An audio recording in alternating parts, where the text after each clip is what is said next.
સૌરાષ્ટ્ર અને દક્ષિણ ગુજરાત જળબંબાકાર થશે।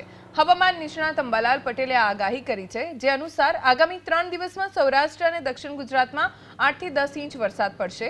અંબાલાલ પટેલના મતે સૌરાષ્ટ્ર અને દક્ષિણ ગુજરાતમાં ભારેથી અતિભારે વરસાદ વરસી શકે છે, જેને લઈ પૂરની સ્થિતિ પણ સર્જાશે। કચ્છ, ઉત્તર અને મધ્ય ગુજરાતમાં પણ મન મૂકીને વરસશે મેઘરાજા। અંબાલાલ પટેલ મુજબ 28 જૂનથી જુલાઈના પ્રથમ સપ્તાહમાં ભારે વરસાદ પડી શકે છે। આજથી લગભગ 23, 24 અને 25 તારીખમાં અને 25, 26 તારીખ સુધીમાં રાજ્યના ઘણા ભાગમાં વરસાદ આવવાની શક્યતા રહી છે, જેમાં દક્ષિણ ગુજરાતના ભાગમાં આહવા, ડાંગ અને વલસાડના ભાગમાં 6 થી 8 ઇંચ જેવો વરસાદ થવાની શક્યતા રહે છે। સુરત વગેરે ભાગોમાં 3 થી 4 કે 5 ઇંચ જેવો વરસાદ થવાની શક્યતા રહે છે।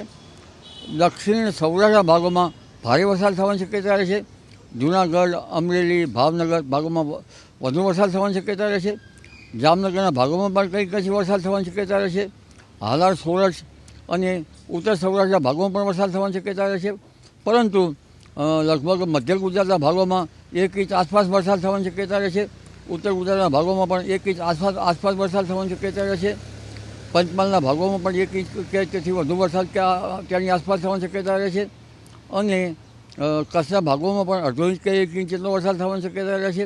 પણ ઉલ્લેખનીય છે કે 25મી તારીખે ચોમાસાનું જરા સક્રિયતા વધારે જણાશે, અને 28 જૂન આસપાસ તો પશ્ચિમ ઘાટમાં તે આગળ વધી રહ્યું ચોમાસું, મુસળધાર ચોમાસું આગળ વધશે।